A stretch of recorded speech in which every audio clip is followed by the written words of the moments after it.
को नेत्रों का दान दिया, क्षमा दान दिया, उसे कुष्ठ रोग से भी मुक्त कर दिया। उसके नैनों की रोशनी वापस आ गई। शनिदेव के चरणों में गिर गया और शपथ खाने लगा, भगवान अब से जीवन में कभी चोरी चकारी नहीं करूंगा, केवल आपका नाम सुमिरन करूंगा और सदा भलाई के काज करूंगा। शनिदेव ने उसे क्षमा कर दिया।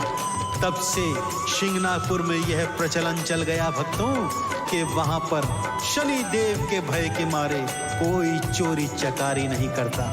इसीलिए गांव वालों ने अपने घरों में द्वार तक नहीं लगाए भक्तों, और जिन घरों में पहले से द्वार थे भी वहां पर ताला कभी नहीं लगाया, क्योंकि मैंने कहा शनिदेव की कृपा से और शनिदेव के भय से शिंगनापुर में कभी चोरी चकारी नहीं होती। तो भक्तों, ऐसे पावन पवित्र महान देवता के चरणों का ध्यान लगाते हुए मेरे साथ बोलिए, बोलिए श्री शनिदेव महाराज की ओ शनिवर ने कृपा दिखलाई, नैनों की ज्योति वापस पाई।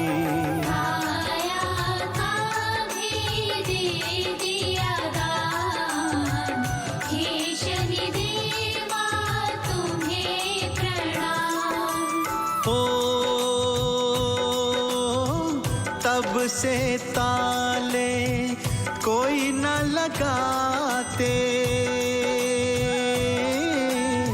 शनिवर की कृपा है पाते। चंदन तिलक का हो कल्याण, हे शनिदेवा तुम्हें प्रणाम। ओम प्रां प्रीं प्रौं सः शनयै नमः।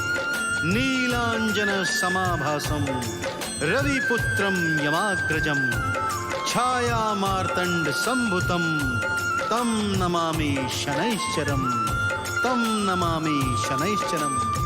बोलिए श्री शनिदेव भगवान की भक्तजनों, नवग्रहों में सर्वश्रेष्ठ भगवान शनिदेव को सूर्य देव का पुत्र एवं छाया माता का लाडला माना जाता है। भगवान शनिदेव को कर्म फलदाता भी कहते हैं, परंतु यह भी सत्य है कि ये अपने पिता को शत्रु भाव से देखते हैं, अर्थात सूर्य देव नारायण से इनकी कदापि नहीं बनती। इसके पीछे क्या कथा है भक्तों? आइए आज मैं यही पावन पवित्र कथा आपको संगीतमय रूप से सुनाने जा रहा हूँ, जिसके श्रवण मात्र से आपके जन्मों जन्मों के संचित पाप कर्म नष्ट हो जाएंगे तथा आप पर शनिदेव सदैव अपनी कृपा दृष्टि बनाए रखेंगे। तो आइए सुनते हैं भगवान शनिदेव की पावन जन्म की संगीतमय कथा। सूर्य पुत्र शनिदेव का जग में ऊंचा नाम, छाया मात के लाल को कोटि कोटि प्रणाम। शनि देव के जन्म की पावन कथा सुनाए, सूर्य देव के लाल के चरणन शीश नवाए। जय जय शनि महाराज, नवग्रहों के सरताज। जय जय शनि महाराज, नवग्रहों के सरताज।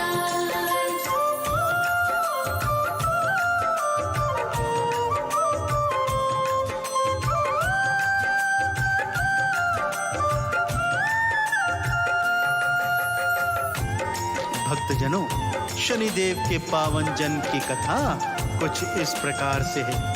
भगवान सूर्य देव का विवाह संज्ञा के साथ हुआ था भक्तों। सब कुछ ठीक ठाक चल रहा था।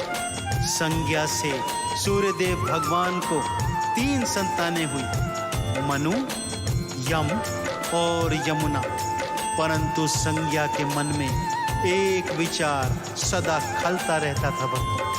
वो सूर्य देव नारायण का तेज सहन नहीं कर पाती थी और दिनों दिन उनकी परेशानी बढ़ती ही जा रही थी। तब उन्होंने मन में विचार किया कि क्यों न तपस्या करके अपना तेज बढ़ाऊं, ताकि सूर्यदेव भगवान के तेज से उसका मिलाप हो सके। सो संज्ञा ने सोचा कि क्यों ना तप करने हेतु वनों में जाया जाए, परंतु इस बात का किसी को पता न चले, इस हेतु उन्होंने मन में एक उपाय सोचा भक्तों। वो उपाय क्या था, आइए शनिदेव के चरणों का ध्यान करते हुए सुनते हैं आगे की पावन कथा। अपनी छाया से किया नारी का निर्माण, सूर्य के पास में भेज दिया, सूर्य सके ना जान। तप करने को चल पड़ी होकर अंतर ध्यान, तीनों लोक भी हो रहे भक्तों थे हैरान। जय जय शनि महाराज, नवग्रहों के सरताज। जय जय शनि महाराज, नवग्रहों के सरताज।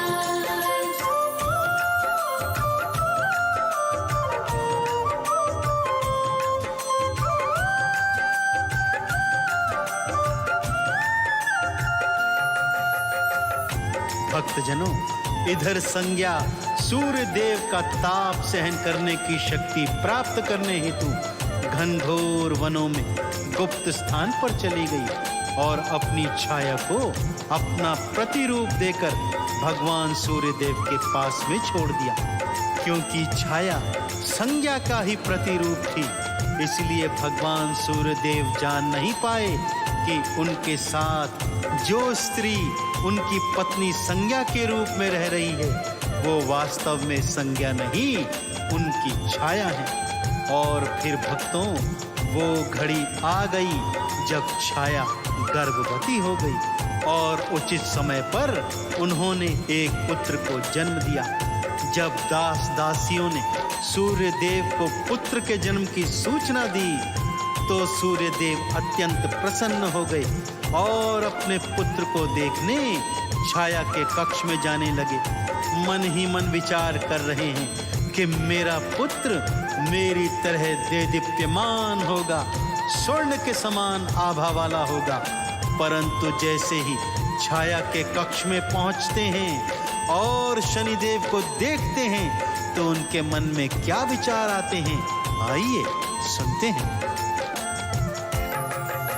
श्याम वर्ण था पुत्र का, सूर्य हुए हैरान, मेरे जैसा क्यों नहीं स्वर्ण आभा के समान। शनि देव ने भांप लिया, सूर्य हुए थे निराश, पिता से दूरी बना लई, मन में ठानी रार।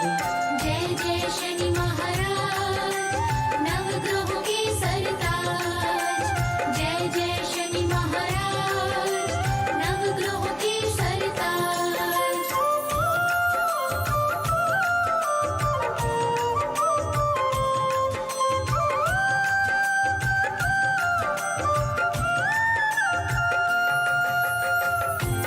सूर्य देव ने जब अपने पुत्र को देखा और उसे श्याम वर्ण का पाया, तो अत्यंत निराश हो गए और शनि देव को गोद में लिए बिना ही छाया के कक्ष से बाहर आ गए।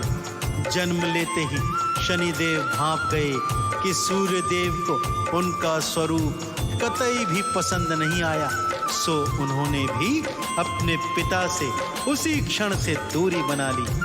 इसी बीच संज्ञा तप संपूर्ण कर सूर्य देव के तेज को सहन करने की शक्ति प्राप्त कर महलों में लौट आई।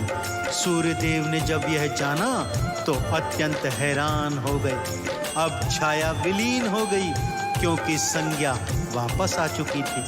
संज्ञा ने शनिदेव को अपनी संतान स्वरूप मानना चाहा, परंतु शनिदेव ने सूर्य देव को पिता और संज्ञा को माता मानने से इनकार कर दिया तथा स्वयं को छाया माँ का लाल कहलाना पसंद किया। बालापन से ही शनिदेव विलग स्वभाव के थे। अपने भाई बहनों से उनकी कदापि नहीं बनती थी और अपने पिता सूर्य देव से वो तो सदैव दूर ही रहते थे। उनके उद्दंडी स्वभाव से परेशान होकर सूर्य देव भगवान शिव की शरण में गए। शिव ने शनिदेव को समझाने का भरसक प्रयत्न किया, परंतु शनिदेव ने क्या धृष्टता कर डाली भक्तों, आइए सुनाता हूं।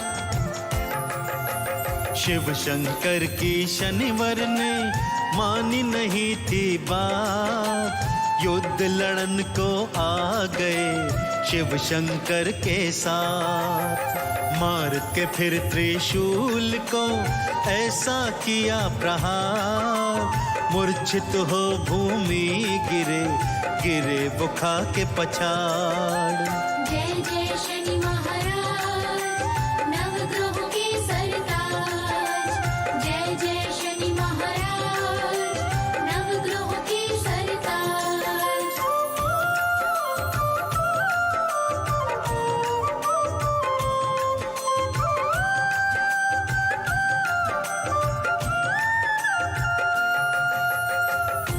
देवादिदेव भोलेनाथ का अपमान करना शनि देव को बहुत महंगा पड़ा भक्तों, और उन्हें इनका फल भी भोगना पड़ा। भगवान शिव से युद्ध करने की धृष्टता की और परिणाम वही हुआ जो सबको ज्ञात था।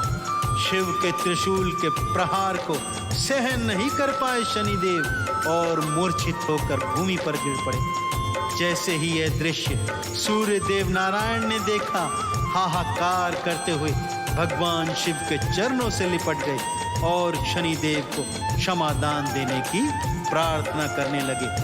भोलेनाथ को भी दया आ गई, उन्होंने शनिदेव को क्षमा कर दिया। शनिदेव की मूर्छा जब भंग हुई तब उन्हें भी अपनी भूल का एहसास हो गया था भक्तों। उन्होंने भगवान शिव की शरणागति प्राप्त की, उन्हें अपना गुरु बना लिया। भगवान शिव ने उन्हें कर्म फलों का दाता और न्यायाधीश बना दिया भक्तों। तब से भगवान शनिदेव सभी प्राणियों के कर्मों का हिसाब किताब करते हैं तथा कर्मों के अनुसार ही उन्हें फल भी प्रदान करते हैं, तथा अपनी 7.5 की अवधि में अपने भक्तों को उनके संचित कर्मों की कसौटी पर परखते हैं। तो ऐसे न्यायाधीश, ऐसे कर्म फलदाता भगवान शनिदेव के चरणों की जय जयकार लगाते हुए मेरे साथ बोलिए, बोलिए भगवान शनिदेव महाराज की कर्म फलों के दाता हैं, कर्मों का करते न्याय। जैसे कर्म जिस प्राणी के वैसा ही फल पाए। लोहा तिल और